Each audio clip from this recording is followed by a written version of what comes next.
I go to elementary school. It was named after a rich lady named Elementary, so it has the perfect name, elementary school.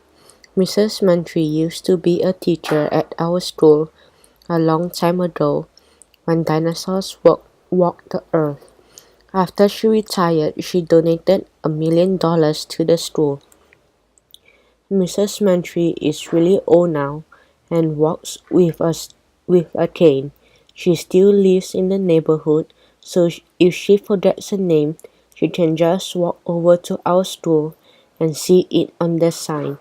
One time she came to visit and a food fight broke out in the vomitorium. That was so weird. But last week the weirdest thing in the history of the world happened. Our teacher, Mr. Cooper, came running into our classroom. Well, that's not the weird part. Mr. Cooper comes running into our classroom every day. The weird part was what happened next. A meteorite crashed through the window, smashed into the whiteboard in a giant fireball, and knocked Mr. Cooper onto the floor. Okay, that didn't really happen, but I thought it would be more interesting than saying that Mr. Cooper tripped over his shoelace. That's what actually happened. Mr. Cooper thinks he's a superhero, which is why he wears a cape all the time. Only superheroes wear capes. Nobody knows why, but that's the first rule of being a superhero. I'm okay, Mr. Cooper said, jumping to his feet. Let's start our day, shall we? Turn to page 23 in your maths textbook. I hate math. Why do we have to study math? Isn't that why Miss Benjamin Franklin invented calculator? Luckily, we didn't have to do math because at that moment an announcement came over the loudspeaker. All classes, please report to the all-purpose room for a surprise assembly. Ooh, surprise assemblies have the perfect name because you never know what's going to happen. There, it's like opening up your birthday presents. Not again, groaned Mr. Cooper. Okay, Pringle up, everybody. We lined up like Pringles and walked 1,100,000 miles to the all-purpose room, which we called the all-porpoise room, even though there are no dolphins in there. We had to sit boy-do, to make sure that we wouldn't talk to anybody we liked. I had to sit next to little Miss Know-It-all Andrea and her crybaby friend Emily. Disgusting. Everybody sat down. Mr. Cooper told us to sit up straight, so we had to sit down and sit up at the same time. That was weird. I couldn't wait for the big surprise. We were all glued to our seats. Well, not really. That would be weird. Why would anybody glue himself to a seat?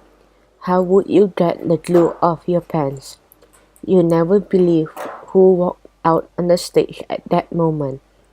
You probably think it was our principal, Mr. Klutz, but it wasn't.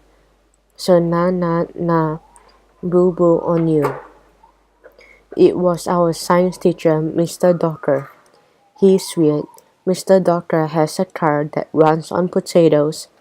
You can read about it in a book called Mr. Docker is Off His Rocker, but not now. Good morning, elementary students, Mr. Docker says. Do you kids know what STEM stands for? Sweet tomato elbow macaroni, somebody shouted. Sleeping Turtles exit Maryland. Smart telephone eliminate money. Stop trying to eat monsters. No, said Mr. Docker. STEM stands for Science, Technology, Engineering, and Math. Oh, I have good news and bad news for you, Mr. Docker told us. The bad news is that our school STEM scores are way down from last year, so I got permission from Mr. Klutz to bring in my old college roommate to help us with STEM, the world-famous scientist Dr. Melvin Snow. Please give him a round of applause. Dr. Snow, come on out here. We all clapped our hands in a circle, which is what you're supposed to do anytime anybody gets introduced. Nobody knows why. Dr. Snow came out from behind the stage. He had really frizzy hair and a weird look in his eyes. Snowman, said Mr. Dogger as he hugged Dr. Snow. I guess that's Dr. Snow's nickname. That snowman guy looks crazy, I whispered to Andrea. What makes you think that? She replied. Look at his wild frizzy hair, I told her. Anybody who has wild frizzy hair must be crazy. You shouldn't judge people by the way their hair looks, Arlo. Andrea told me. You are just stereotyping Dr. Snow. How can you type on a stereo? Arlo, I was beginning to think you had matured. Andrea told me, but I guess I was wrong. When are you going to grow up? In about 10 years, I told her. When are you going to grow down? grow down? Andrea rolled her eyes, so I knew I won the argument.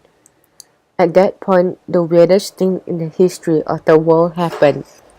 The snowman took a balloon out of his pocket and blew it up. Then he tied a knot in the end.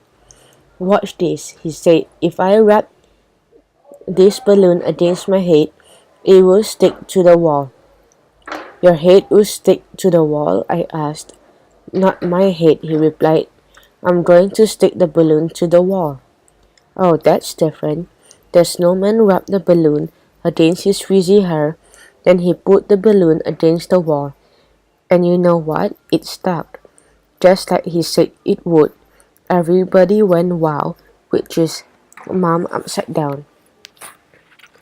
Rubbing the balloon against my hair added electrons to the surface of the balloon, said the snowman, so the wall was more positively charged than the balloon. That's science. Does anybody have a question for Dr. Snow? Asked Mr. Doctor. Yeah, I asked. Yeah, I said, why would anybody want to stick a balloon to a wall? For the fun of it, replied the snowman. Science is fun. Any other questions? Asked Mr. Doctor. Andrea waved her hand in the air like she was washing a big window with a rag, so of course she got caught on.